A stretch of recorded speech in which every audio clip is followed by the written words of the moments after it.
Doğrudan konuya girelim diyorum çünkü bugün masamızda gerçekten zihni zorlayan, o alıştığımız siyasi kalıpları alt üst eden bayağı yüklü bir kaynak yığını var. Evet, kesinlikle. Bayağı ağır bir materyal var önümüzde. Aynen. Senin de zamanının değerli olduğunu biliyorum. Bu yüzden bu bilgi okyanusunda boğulmadan bu karmaşık yapıların arkasındaki o gizli mekanizmaları birlikte çözeceğiz. Hı hı. Adım adım gitmek en iyisi. Kesinlikle. Önümüzdeki materyalleri hemen özetleyeyim senin için. İlk olarak Türkmenistan'ın siyasi ve ekonomik mimarisini adeta bir cerrah titizliğiyle mikroskop altına alan oldukça çarpıcı hacimli bir Rusça analiz duruyor önümüzde. Oldukça detaylı bir raporu. Öyle. İkinci olarak Sapar İklim adında çeyrek asırdan fazla bir süreyi siyasi sürgünde geçirmiş, sistem mühendisi ve düşünür olan bir ismin güncel Türkçe biyografisi var. Ve üçüncü bir parça daha var masada. Evet, son olarak üzerinde İngilizce ibareler bulunan görsel bir arşiv mührü. Yani görevimiz bugün bu üç farklı dildeki birbirinden tamamen kopuk gibi görünen parçaları birleştirip o büyük resmi, o sarsıcı mekanizmayı senin için şeffaf hale getirmek. Ki bu parçalar birleştiğinde ortaya çıkan tablo gerçekten rahatsız edici olabiliyor. Kesinlikle. Tabii baştan şunu çok net bir şekilde ortaya koyalım. İncelediğimiz bu raporlar ve biyografi takdir edersin ki oldukça sert, siyasi açıdan ağır ve yüklü rejim eleştirileri barındırıyor. Son derece politik içerikler. Evet, ama bu derinlemesine incelemedeki amacımız herhangi bir siyasi taraf tutmak, sağ veya sol bir ideolojiyi savunmak ya da kaynaklardaki görüşleri onaylamak veya reddetmek asla değil. Sadece masada ne varsa onu çözümleyip aktaracağız. Aynen öyle. Bizim buradaki tek misyonumuz yazarın ve bu belgelerin sunduğu olguları, o çarpıcı rakamları ve yapısal analizleri tamamen tarafsız bir şekilde aktarmak. Tamam, hadi bunu biraz açalım. Bugünün kancası şu: bir cumhuriyet, kağıt üzerindeki anayasasını kaybetmeden, yani uluslararası arenada hala demokratik bir devletmiş gibi görünürken, nasıl adım adım, tamamen yasal bir şekilde bir başkanlık monarşisine dönüşür? Hani dışarıdan bakıldığında her şey normalmiş gibi görünürken, Aynen öyle. Ve bu sessiz yasal mimari değişim, ülkenin devasa zenginliğini, daha da önemlisi halkın psikolojisini nasıl şekillendirir? şöyle ki bu sessiz dönüşümü şifrelerini çözmeye, kaynaklarımız arasındaki o tek görsel detaydan yani mühürden başlamak açıkçası en mantıklısı. İngilizce yazılı olan mühürden bahsediyorsun, değil mi? Evet, evet. Çünkü bu sadece basit bir kağıt damgası değil, koca bir metodolojinin özeti bir nevi. Mührün tasarımına baktığımızda koyu yeşil tonlarında son derece resmi, dairesel bir yapı görüyoruz. Çevresinde de büyük harflerle Exil Lab International ve From the Exil Lab Archive ifadeleri yer alıyor. Sürgün laboratuvarı gibi bir anlama geliyor sanırım. Tam olarak öyle. Merkeze doğru indikçe de Institutional Memory Unit yani kurumsal hafıza birimi ve Archival System yazıları çıkıyor karşımıza. Peki bu kurumsal hafıza neden bu kadar kritik sence? Çünkü devletlerin kendi tarihlerini, kendi işlerine gelecek şekilde yeniden yazdıkları veya bazı olayları tamamen sildikleri coğrafyalarda yaşıyoruz. İşte bu tür bağımsız arşivler bir toplumun gerçekliğiyle, geçmişiyle olan tek bağ haline geliyor. Bu mühür, silinmeye direnen bir hafızanın, yok sayılan bir tarihin kayıt altına alınma iradesini temsil ediyor aslında. Biyografisini incelediğimiz Sapar İklim. Kaynaklara göre 1952 yılında Türkmenistan'da doğuyor ve çocukluk yılları savaş sonrası Aşkabat'ta geçiyor. O dönemdeki yaşam şartları çok belirleyici onun için. Kesinlikle. Kaynaklar özellikle Fin evleri denilen yapılara vurgu yapıyor. Bunlar o dönemki büyük yıkımların ardından aceleyle inşa edilmiş, derme çatma, geçici ahşap yapılar. Yani sadece uzaktan bakan bir gözlemci değil. Hayır, hiç değil. Sapar iklim, bir toplumun yıkımına, en dipten tekrar hayatta kalma çabasına ve o yoksunluk yıllarına doğrudan bizzat şahit olarak o evlerin içinde büyüyor. Hayata sadece teorik bakan biri değil, o yıkımın kokusunu bilerek yetişiyor. Hı hı. Ve bu durum onun dünyayı okuma biçimini doğrudan şekillendiriyor. Akademik geçmişine baktığımızda mühendislik, beşeri bilimler ve felsefenin çok nadir görülen bir kesişimini fark ediyoruz. Sadece bir tarihçi değil yani. Kesinlikle değil. O sadece bir tarihçi veya siyaset bilimci değil. Olaylara bir sistem mimarı gözüyle bakıyor.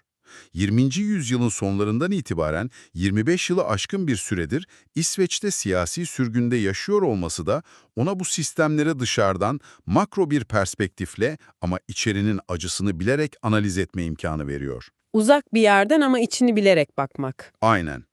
Exilab'ı kurmasının temel nedeni de bu zaten. Kaynaklar bu laboratuvarın misyonunu Tatar, Başkır, Kırım Tatarı ve diğer Türk halklarının yüzyıllar boyunca imparatorluk yapıları altında nasıl ezildiğini araştırmak olarak tanımlıyor. Bir felsefi kavrama da odaklanıyorlardı yanılmıyorsam. Evet, burada çok daha derin bir felsefi kavram var. Öznelliğin yok edilmesi. Sapar İklim'in son monografisi olan İmparatorluk ve Öznelliğin Yok Edilmesi tam da bu konuya odaklanıyor. Bu öznelliğin yok edilmesi kavramı ilk başta kulağa biraz soyut gelebilir ama aslında sıradan bir insanın günlük hayatına dokunan çok somut bir felaket. Nasıl yani? Biraz daha açar mısın? Şöyle düşün, bir bireyin kendi kararlarını alma, kendi kaderini tayin etme, devletinden hesap sorabilme yetisinin, yani ben buradayım ve bu ülkenin eşit bir vatandaşıyım deme iradesinin elinden alınması demek bu. İnsanların kendi hayatları üzerinde söz sahibi olan özneler olmaktan çıkıp sadece yukarıdan gelen emirlere itaat eden, devletin dağıttığı kaynaklara muhtaç nesnelere dönüşmesi. Nesneleşmek çok doğru bir kelime. Sapar İklim'in sürgünde geçirdiği çeyrek asır boyunca anlattığı şey bu kaybın tesadüfi olmadığı, imparatorlukların bunu bilinçli bir strateji olarak uyguladığı gerçeği. Burada asıl büyüleyici olan şey bu stratejinin sadece geçmişte kalan Çarlık Rusyası'na ait arkaik bir yöntem olmaması. Yani modern zamanlarda da işliyor bu mekanizma. Aynen öyle. Rusça analize geçtiğimizde bu öznellik kaybının modern dönemde bizzat anayasalar üzerinden adım adım kanunlarla nasıl yeniden tasarlandığını çok net görüyoruz. Raporda Türkmenistan'ın anayasal tarihine inanılmaz bir derinlikle inilmiş. 3 temel anayasa dönemi vardı sanırım. Evet, ülkenin son bir asırlık sürecinde 3 temel anayasa var. 1924 Türkmen SSC, 1976 Türkmen SSC ve bağımsızlık sonrası 1992 Bağımsız Türkmenistan Anayasaları. Raporun en can alıcı kısmı da bu zaten bence. Bu 3 farklı dönemin hatta ideolojik olarak birbirinden tamamen zıt görünen Sovyet ve bağımsızlık sonrası dönemlerin bile ortak bir hukuki çekirdeği paylaştığını ortaya koyması. Evet, hiç değişmeyen, dokunulmaz kabul edilen prensipler var. Lemez kabul edilen 4 temel sütunu. Birincisi halk egemenliği. Yani devletin ve gücün asıl sahibi haktır. Bu güç hiçbir aileye, zümreye veya kişiye devredilemez. İkincisi de kolektif yönetim ilkesi. İktidar asla tekelleşemez, kararlar tek bir dudak arasından çıkamaz. Üçüncüsü rotasyon veya değişebilirlik. Bu çok kritik. Ömür boyu liderlik kesinlikle yasaktır ve gücün babadan oğula geçmesi gibi hanedanlık pratikleri anayasal olarak imkansızdır. Ve son olarak dördüncüsü eşitlik ve şeffaflık. Kanun önünde herkesin eşit olması ve bütçenin, yani halkın parasının nasıl harcandığının şeffaf bir şekilde hesaba tabi olması. Aynen öyle. Bu 4 sütun bir toplumun devletle olan sözleşmesinin temel güvenliğini sağlıyor aslında. İnsanlar sistemin bu kurallar çerçevesinde işlediğine inanır ve hayatlarını buna göre planlar. Haklısın. Halk egemenliği ve rotasyon ilkeleri bir diktatörlüğün kalıcılaşmasını engellemek için tasarlanmış sigortalardır aslında. Bak aslında bu durumu devasa nesiller boyu oynanan bir masa oyunu gibi düşünebiliriz. Kurallar yüzyıldır aynı. Güç halkta, bütçe şeffaf, iktidar babadan oğula geçemez. Herkes de bu kurallara göre oynadığını sanıyor masada. Evet, herkes masada kendi hamlesini bu kurallara göre yaptığını, devletin bu kurallarla yönetildiğini zannediyor. Oysa rapor bize gösteriyor ki masanın üstünde bu demokratik kurallar yazarken masanın tam altında yıllar içinde yepyeni, tamamen zıt bir mekanizma inşa edilmiş. Ve bu gizli mekanizmanın inşa süreci de öyle kanlı darbelerle, tanklarla veya anayasa kitapçığını fırlatıp atarak falan olmuyor. Evet, asıl korkutucu olan da bu. Tamamen yasal manevralarla. Reform adı altında yapılıyor her şey. Yavaş yavaş o 4 temel sütunun içi oyuluyor, boşaltılıyor. İşte işin gerçekten ilginçleştiği yer burası. Çünkü sonuçta ortaya çıkan şey gayri resmi bir diktatörlük ya da sadece kişisel hırslara dayalı bir sultanizm değil. Rapor buna çok spesifik bir isim veriyor. Başkanlık monarşisi diyorlar. Aynen, başkanlık monarşisi. Yasalarla, kanun hükmünde kararnamelerle ilmek ilmek örülmüş, tamamen anayasallaştırılmış bir hanedanlık sistemi.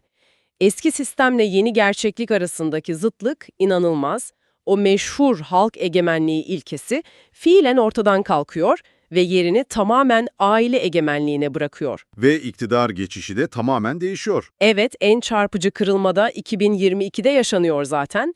Anayasaların yüzyıllardır kesinlikle yasakladığı o durum gerçekleşiyor ve iktidar yasal kılıflar bulunarak fiilen babadan oğula geçiyor. Sadece bununla da kalınmıyor üstelik. 2023 yılında çıkarılan çok özel bir kanunla gücü devreden babaya ulusal lider statüsü veriliyor. Ve metne göre bu statü ömür boyu kalıcı hale getiriliyor. Hukuken dokunulmaz bir pozisyon yani. Evet, Rusça analizde bu yeni devlet yapısı için kullanılan kavram duarçi. Yani devletin zirvesinde baba ve oğlun devlet kademelerinde birbirinin yerine geçebildiği, yönetimi paylaştığı ikili bir otorite sistemi. Peki o dördüncü sütun olan halkın eşitliği ilkesi ne oluyor dersen, o da yönetici ailenin ömür boyu süren anayasal güvence altındaki dokunulmazlığıyla yer değiştiriyor resmen. Tamamen sıfırlanıyor yani. Tüm bu yasal adımlar bir araya geldiğinde, geçmiş yüzyılın tüm hukuki normlarıyla bağı koparan, cumhuriyet kavramını sadece dışsal, içi tamamen boşaltılmış bir kabuğa dönüştüren yeni bir iktidar formu çıkıyor karşımıza. Gerçekten akıl almaz bir mimari. 2. Tüm bunlar ne anlama geliyor? Coğrafi olarak bizden uzakta olan bir ülkenin anayasal çekirdeğinin nasıl parçalandığı veya duvarçı denilen bu sistemin nasıl yasal olarak inşa edildiği seni, yani dinleyeni neden ilgilendirsin? Neden bu anayasal mimariyi bu kadar derinlemesine konuşuyoruz? Çünkü bu sadece yerel bir anayasa ihlali hikayesi değil, kesinlikle. Şeffaflığın yok edildiği her modern devlette paranın ve gücün nasıl tekelleştiğini gösteren kusursuz bir kleptokrasi laboratuvarı bu. Sadece birkaç kişinin zenginleşmesi değil yani olay. Hayır, raporlar şeffaflığın ortadan kaldırılmasının sadece birkaç yetkilinin cebini doldurması, yani basit bir yolsuzluk meselesi olmadığını çok net vurguluyor. Bu devasa boyutlardaki yolsuzluk, sistemi ayakta tutan yapısal bir ekonomik yapıştırıcı vazifesi görüyor. Ekonomik yapıştırıcı, çok iyi bir terimmiş bu. Elitlerin devlete ve yönetici aileye olan sadakatini satın almanın, onları suça ortak ederek sisteme bağlamanın bir yolu aslında. Analizin ulaştığı nokta çok karanlık.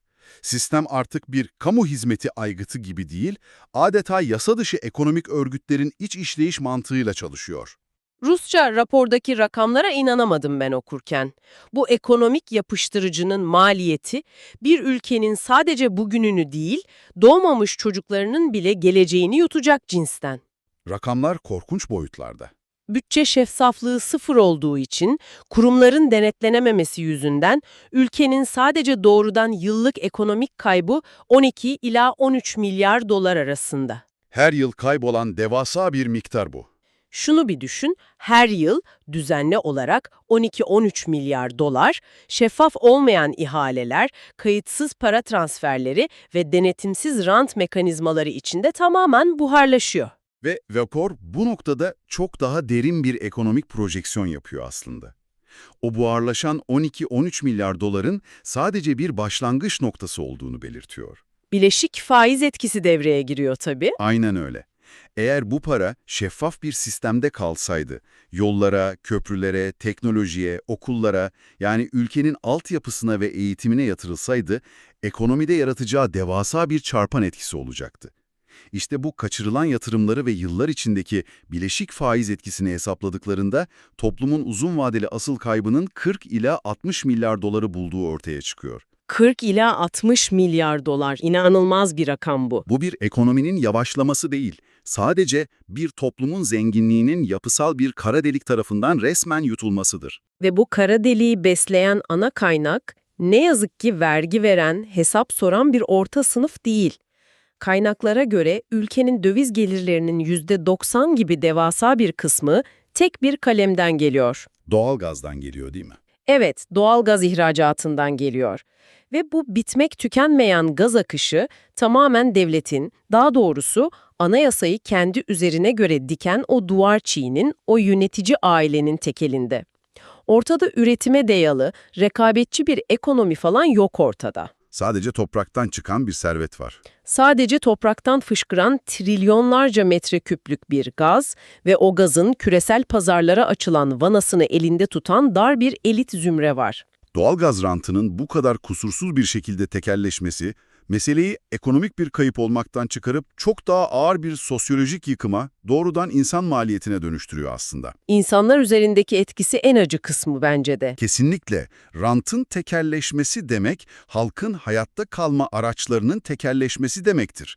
İnsanlar normalde anayasal olarak ortak sahibi oldukları o kaynaklardan pay alabilmek, en temel ihtiyaçlarını karşılayabilmek veya işlerini sürdürebilmek için devletin, yani gücü elinde tutan ailenin dağıttığı desteklere ve sadakate mutlak bir şekilde bağımlı hale geliyorlar. Ve bağımlılığın bu kadar mutlak olduğu bir yerde bağımsız kurumların, sivil toplumun veya özgür basının esamesi okunmaz tabii ki. Kaynaklar bu yapıda korkunun sadece bir duygu değil, bizzat devletin ana yönetim aracı haline geldiğini analiz ediyor. Korku bir silah gibi kullanılıyor yani. Evet, o devlet desteklerini kaybetme korkusu, ranttan tamamen dışlanma korkusu veya en ufak bir muhalif seste doğrudan hukuki ve fiziksel baskı görme korkusu, bu öyle bir korku imparatorluğu ki sokaklarda tankların gezmesine gerek kalmıyor artık. Korku insanların zihinlerinde, evlerinde ve iş yerlerinde sürekli devreye geziyor. Bunun toplumsal bedeli tarif edilemez boyutlarda gerçekten. Kaynaklar bu insani yıkımın 3 ana sonucunu listeliyor analizde. Neymiş onlar? Birincisi, bu baskı ve geleceksizlik hissinden kaçabilenlerin yarattığı kitlesel göç. İkincisi, belki de en tehlikelisi, geride kalanların içine sürüklendiği o derin sosyal apati, yani tamamen duyarsızlaşma, tepkisizleşme hali. Öğrenilmiş çaresizlik gibi bir şey. Aynen. Üçüncüsü ise bir ülkenin inovasyonunu, gelişimini sağlayacak olan en parlak zihinlerin gidişiyle yaşanan o telafisi imkansız beyin göçü. Apati burada çok kritik bir kavram aslında. İnsanlar bir süre sonra itiraz etmeyi bırakıyor, durumu kanıksıyor ve sadece o korku çemberi içinde hayatta kalmaya odaklanıyor. Yüzyıllık anayasal çekirdeğin asıl yıkımı kağıt üzerinde değil, zihinlerde gerçekleşiyor demek ki. Çok doğru. İşte bütün bunları anladığımızda konu başa, o görsel mühre ve Sapar iklimin Exile Lab vizyonuna inanılmaz bir netlikle bağlanıyor.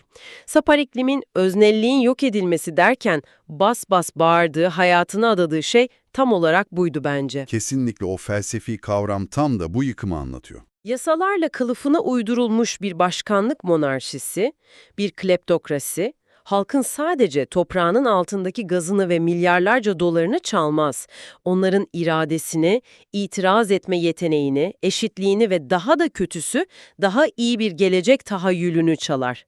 Halk artık kendi ülkesinin öznesi değil, sadece yönetilen, korkutulan, bağımlı bırakılan ve sonunda tamamen hissizleşen bir kitleye dönüşür. Sapar iklimin çeyrek asırdır İsveç'te o arşivi kurmasının, o mührü belgelerin üzerine basmasının sebebi de bu zaten. Kurumsal hafıza silindiğinde, bir toplum geçmişte hak sahibi olduğunu bile unuttuğunda öznelliğini geri kazanma ihtimali kalmaz çünkü. Hafıza yoksa itiraz da yok. Evet, o arşiv, o mühür bir milletin ben buradayım, benim anayasal haklarım vardı ve bunlar benden çalındı deme iradesinin somutlaşmış halidir. Bugün seninle gerçekten zihni çok yoran ama bir o kadar da ufuk açan bir yolculuk yaptık.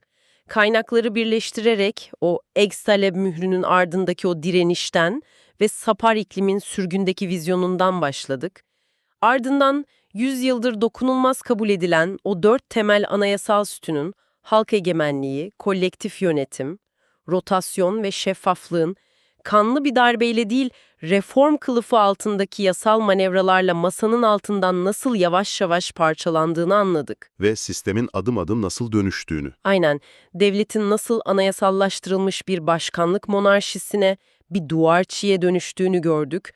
O devasa gaz zenginliğinin elitleri birbirine bağlayan bir ekonomik yapıştırıcı olarak nasıl kleptokrasiyi beslediğini, 40-60 milyar dolarlık o devasa kaybın aslında halkın çalınan geleceği olduğunu rakamlarla ortaya koyduk resmen. Tablonun bütünü gerçekten sarsıcı. Ve en nihayetinde bu ekonomik kontrolün nasıl devasa bir korku imparatorluğu yarattığını, toplumu apatiye, göçe ve öznelliğini tamamen kaybetmeye nasıl sürüklediğini konuştuk. Bunu daha büyük resme bağlarsak, bu derin analiz bize anayasaların, kurumların ve şeffaflık ilkelerinin kağıt üzerinde ne kadar görkemli görünürlerse görünsünler, aslında ne kadar kırılgan olduklarını hatırlatıyor. Kurumlar kendi kendilerini koruyamazlar. Toplumun onlara sahip çıkması gerekiyor. Evet, haklar ve yasalar, ancak o toplum onlara her gün bilinçli bir şekilde sahip çıktığında hayatta kalabilir.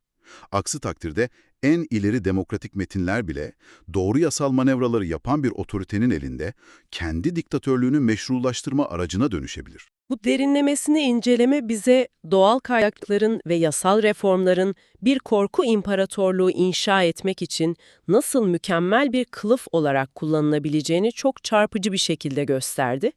Bu da insanı ister istemez şunu düşünmeye itiyor. Şu an yaşadığımız modern, küreselleşmiş dünyada dışarıdan bakıp da sarsılmaz zannettiğimiz, asırlık geleneklere sahip olduğunu düşündüğümüz başka hangi demokratik anayasalar aslında sadece doğru yasal reformu bekleyen, içi boşaltılmaya hazır kırılgan kabuklardan ibaret. Gerçekten üzerine uzun uzun düşünülmesi gereken çok iyi bir soru bu. Bu sorunun cevabını aramak hepimizin görevi aslında.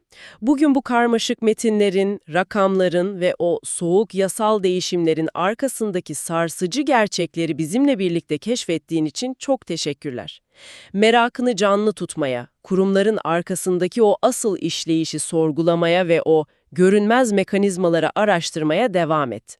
Bir sonraki derinlemesine incelememizde yeni bir büyük resmi daha birlikte çözmek üzere şimdilik hoşça kal.